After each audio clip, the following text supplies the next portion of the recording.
ہمارے ساتھ موجود ہیں ترجمان آزاد جموں کشمیر حکومت جناب عبدالماجد خان صاحب، بہت شکریہ وقت کا. سر یہ بتائیے گا کہ جب سب کچھ بہت ہی پرسکون چل رہا تھا، احتجاج تو چل رہا تھا، یہ ایک سال کی تاخیر کی وجہ کیا ہے اور یہ اچانک پرتشدد کیوں ہو گیا؟ بسم اللہ الرحمن الرحیم. جی سب سے پہلے تو میں آپ نے بڑا ڈیٹیل انٹروڈکشن ساری چیزوں کا. اس میں میری سبمیشن یہ ہے کہ 4 فروری کو ہمارا ان کے ساتھ جو جوائنٹ ایکشن کمیٹی تھی، ان کے ساتھ کافی چیزوں کے اوپر ہمارا کنسنسس ڈیولپ ہو گیا اور ہم نے اس کو باضابطہ نوٹیفائی کر دیا. اس میں اس وقت جو ایجنڈا آئٹم نمبر 1 تھا جس پہ ہمارا کنسنسس ہوا تھا وہ یہ تھا کہ ٹارگیٹڈ سبسڈی کے اوپر ہم چلے جاتے ہیں، لیکن انفارچونیٹلی ہفتہ عشرہ کے بعد ہی وہ پہلے پوائنٹ سے ڈیویٹ کر گئے.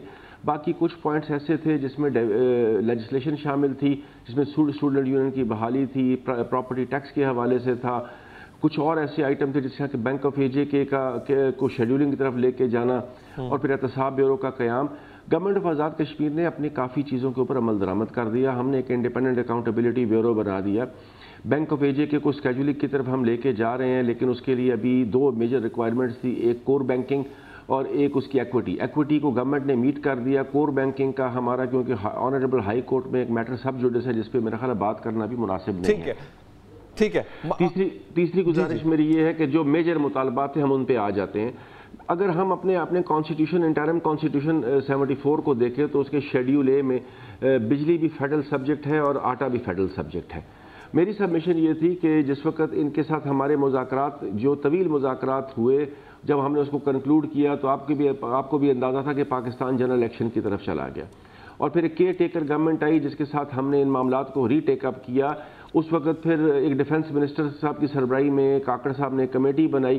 انہوں نے ہمارے باقی معاملات جس میں جی ایس ٹی کا ایشو تھا، یہ جو 4G لائسنس کی فی کا ایشو تھا، یہ سیٹلڈ کیا اور یہ 7 ارب روپے ہمیں منتقل بھی ہو گئے اور ہم نے اس کو اپنے ٹریجری میں منتقل بھی کر دیا. ٹھیک. لیکن کیونکہ وہ بھی یہ چاہتے تھے شاہ صاحب کہ یہ جو اگلی آپ کی پولیٹیکل گورنمنٹ آئے تو وہ یہ فیصلہ چلیں. یہ تاخیر کی وجہ آپ نے بتا دی نا سر، یہ تاخیر کی وجہ بتا دی. اب آتے ہیں جو 9 مئی کا واقعہ ہے.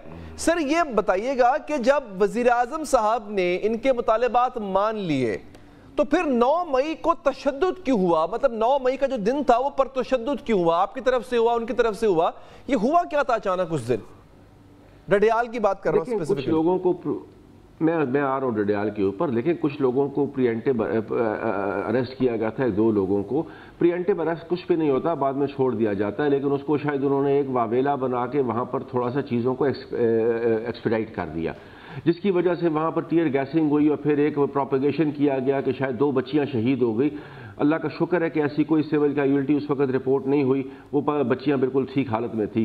پھر آپ کے سوشل میڈیا کے اوپر ایک پروپیگیٹ کیا گیا کہ شاید 8 بچیاں شہید ہو گئی. میری سبمیشن یہ ہے کہ اس کے بعد اسسٹنٹ کمشنر کے دفتر پہ حملہ کیا گیا، اس کی گاڑی کو نظر آتش کیا گیا. میں سمجھتا ہوں کہ گورنمنٹ آف AJ نے بہت زیادہ ریسٹرین شو کیا. ہم نے اس پورے ایپیسوڈ کے اندر پولیس کو بہت بیک فٹ پہ رکھا اور ہماری یہ کوشش رہی ہے کہ ہم اپنے پبلک کو کسی آزمائش میں نہ ڈالیں. لیکن میری گزارش یہ ہے کہ پیسفل پروٹیسٹ تو آپ کا حق ہے شاہ صاحب، ہر انسان کا کانسٹیٹیوشن اس کو حق دیتا ہے، لیکن پرتشدد پروٹیسٹ کا حق نہیں دیتا. کچھ معاملات ایسے ہوئے کہ یہ تحریک جو پرامن تھی ایک پرتشدد تحریک کی طرف کنورٹ ہوئی. لوگوں نے آتشی اسلحہ کی نمائش شروع کر دی. مظفر آباد میں گئے رات گریڈ اسٹیشن کے اوپر حملہ قبضہ کرنے کی کوشش کی. پھر ایک آپ کا جوان سال SHO شہید ہوا، کئی پولیس والے اس میں شہید ہوئے، کئی گاڑیاں نظر آتش ہوئی. تو خان صاحب یہ بتائیے گا سر، یہ سب کچھ ہو رہا ہے. اب دیکھیں جتنا ہمیں پتا ہے آزاد جموں کشمیر کی جو عوام ہے بڑی پرامن عوام ہے، پیس لونگ لوگ ہیں. آج بھی ہم یہ دیکھ رہے ہیں کہ جب وزیراعظم آزاد کشمیر نے تمام مطالبات ماننے کا اعلان کیا تو آج بھی خبر آئی کہ آج بھی تشدد ہوا، احتجاج ہوا، کچھ لوگوں کے مارے جانے کی ہلاکتوں کی بھی اطلاعات ہیں، اس کی تردید یا تصدیق آپ کر سکتے ہیں. سو یہ سب کون کر رہا ہے؟ یہ کہاں سے انسٹیگیٹ ہو رہا ہے؟ دیکھیں جہاں تک ٹریڈرز کا ایشو تھا ان کے میجر مطالبات میں بڑے مطالبات آج ایڈریس ہو گئے. فیڈرل گورنمنٹ نے 23 ارب روپے دیے اور ہم نے دین اینڈ دیر نوٹیفیکیشن جاری کر کے ان کو حوالے کر دیے. اب میں نہیں سمجھتا کہ سستی روٹی اور سستی بجلی کے علاوہ ٹریڈرز کا کوئی ایشو تھا. یہ سب ٹریڈرز ہمارے محب وطن ہیں. میں یہ سمجھتا ہوں کہ یہ ان کو اس تحریک کو اس معاملے کے بعد ختم کر دینا چاہیے تھا. لیکن انفارچونیٹلی یہاں چیزیں کہیں اور ڈائیورٹ کرنا شروع ہو گئی. کچھ اور لوگ بھی اس کے اندر شامل ہو گئے, کچھ اور چیزیں بھی اس کے اندر آ گئی اور اس کو ایک اور رنگ دیا جانے لگا. میں سمجھتا ہوں کہ اس طرف جو چیزوں کو لے کے جایا جا رہا ہے, یہ چیزیں ریاست کی امن کو تہوبانہ کرنے کے لیے ہیں.